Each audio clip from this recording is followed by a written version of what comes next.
Ayan na sila mga kaurag. Oh. Yan.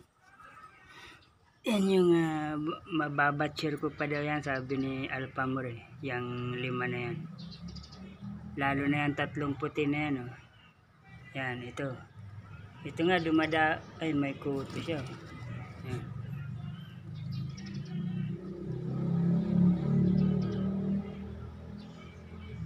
Dumadapo na yung puti eh.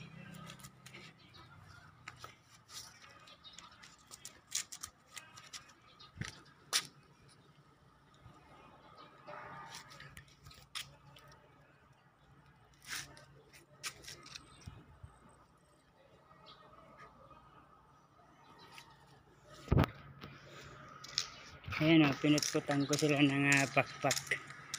Wala yan mga pakpak mga kaurag o. Binawasan ko sila ng pakpak o. Ayan.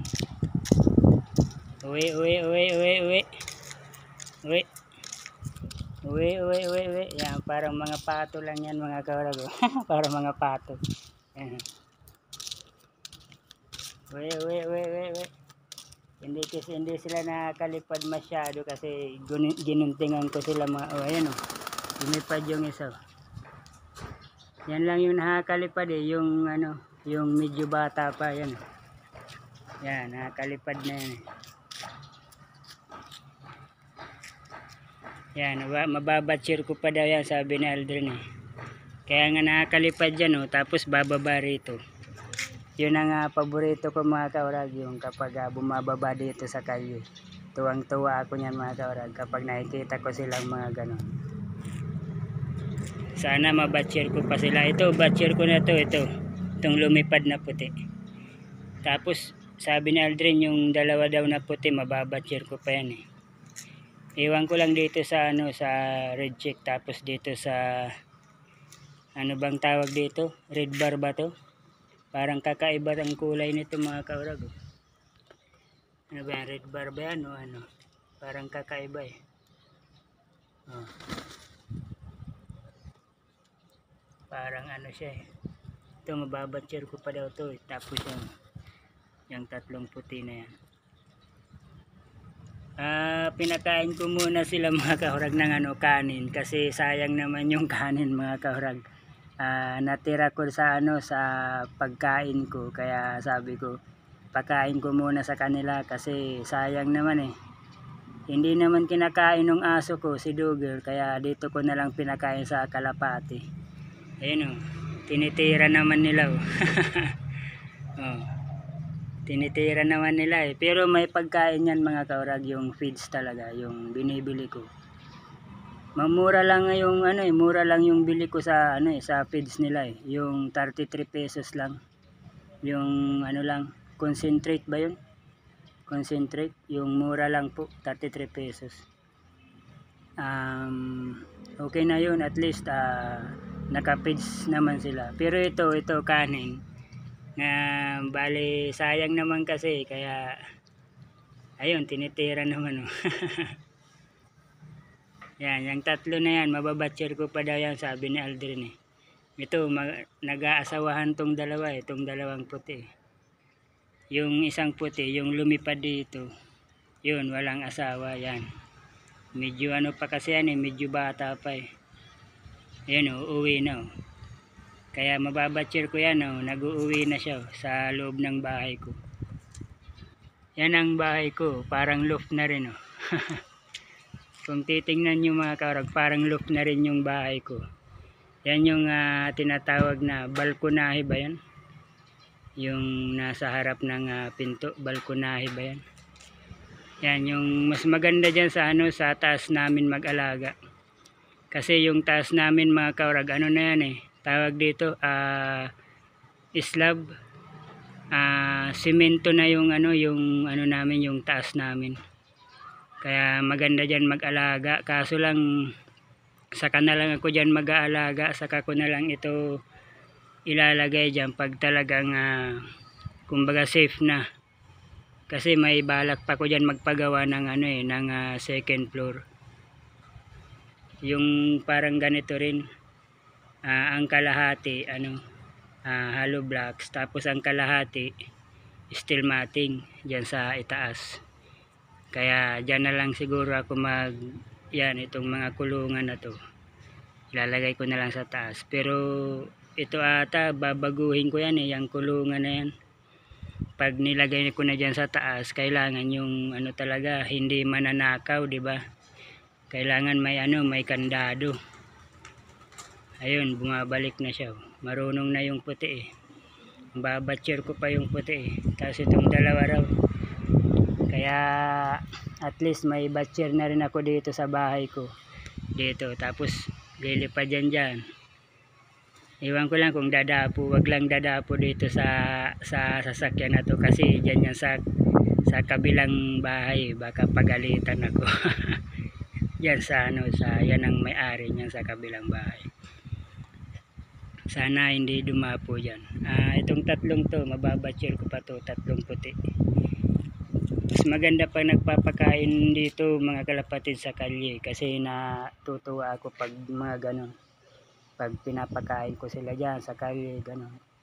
Tapos tataas ulit, lilipad. Tataas dyan, yan. Tapos magtatawid dyan sa kabilang bahay. Yun. Kumbaga masaya na ako doon mga kaurag kapag mga ganong kalapati. Mababatcher ko pa daw itong tatlong puti kaya kinukumusta ko ulit yung Alpamore bloodline, Alpamore bloodline, si Aldrin Pamor. Ako na lang yung nagbigay ng ng bloodline dito sa mga kalapati na to kasi kawawa naman mga kaurag walang bloodline sila. Kaya ako na lang nagbigay ng bloodline para sa kanila. Kaya nga ang pinangalan ko yung bumigay din sa akin si Alpamore, di ba? Yun na lang yung pangalan ko dito sa mga kalapati na to. Yan. Tapos nandiyan pa yung sa loob. Yung blue bar, yung mga mga dark color. Tapos yung red check. Yan, babatcher ko pa daw to mga kaurag. Maganda dito sa amin mga kaurag, pag nabatcher ko yan. Bababayan dito sa kalye. Dito ako magpapakain. Dito lang sa tabi. Malapit sa sa pinto ko. Yan, mga ganyan lang. Para kumbaga nakakatuwa. Saka na lang ako dyan sa itaas ko mga kaurag. Slab na yung yung taas namin. Kaso lang saka na lang pag may second floor na ako dyan. Saka ko na lang yan babalakan yung paggawa ulit ng kulungan ng kalapati ko. Papagawa ko sa kulungan ng kalapati ko ganito na mga kaurag. Mga kaurag, mga kalapatids. Steel matting tapos dekandado para safe naman sila, hindi mananakaw. Itong kapitbahay ko, may nagmamay-ari na yan, yung tatlong bahay na yan na pinto, bali magkakapatid daw yan. Kaya matutuwa ako dito sa bahay ko mga kaurag, talaga nga kumbaga maganda dito mag-alaga ng kalapati. Ayun may lumilipad dalawa yun, dalawa yan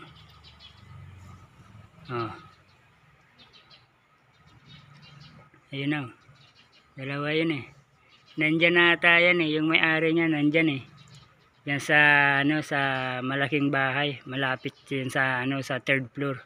May third floor kasi dyan na bahay medyo mataas yung bahay nila, kaya dyan yan yung dalawa na yan maraming kalapati dyan nakita ko. Ayun, bumalik na naman yung dalawa nagro-ronda na naman marami yan mga kalapatids, siguro nasa 15 rin yan.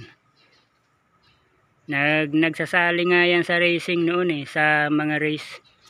Kaso lang ngayon iwan ko lang, parang naghinto na sila Nagsasali rin yan Pero ako hindi ko balak siguro magsali ng racing, yung mga karera kasi kulang ako sa panahon mga kaurag kulang sa panahon kasi nagtatrabaho nga ako. Ang day off ko Biyernes, Sabado, kaya hindi ko masyadong matututukan pag nagsala ako sa karera. Maganda rin sana magsaali sa karera, mga ganun, mga kasi kumbaga diyan mo malalaman kung talagang magaling yung kalapati mo, di ba? Kaso nga lang parang hindi ko matututukan yan kasi nagtatrabaho nga ako Panggabi pa yung trabaho ko, mga kalapatids.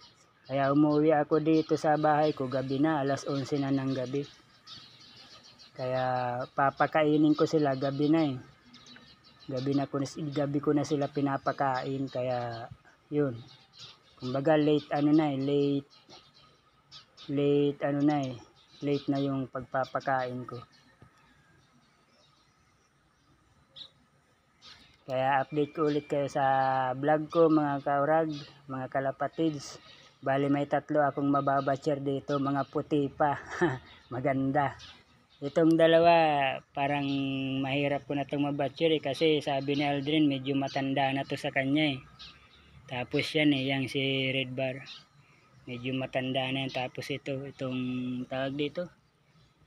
Red Chick ba to? Parang kakaiba kasi. Hindi ko na raw yan mababatcher, babalik na raw yan sa kanya kasi malapit lang yung barangay Tabuke dito sa amin barangay Pakul. Doon sa kanila barangay Tabuko. Doon din ako lumaki sa barangay Tabuko, kaya malapit lang talaga Binibisikleta ko nga 1 oras lang sa bisikleta kaya kayang-kaya pa siguro nitong bumalik talaga doon sa barangay Tabuko. Pero itong 3 puti, sabi ni Aldrin, mga bata pa raw yan. Ano pa lang daw yan, 2 months ata. 2 months or 3 months pa lang, ganun. Kaya mababatcher ko pa yung 3. At least may batcher na akong 3. At saka paborito ko pa naman na kulay, mga puti. Kaya hanggang dito na lang yung vlog ko. Maraming salamat. Kung hindi pa po kayo nakapag-subscribe sa aking YouTube channel, Kaurag Vlog, subscribe na po kayo. Salamat. Bye.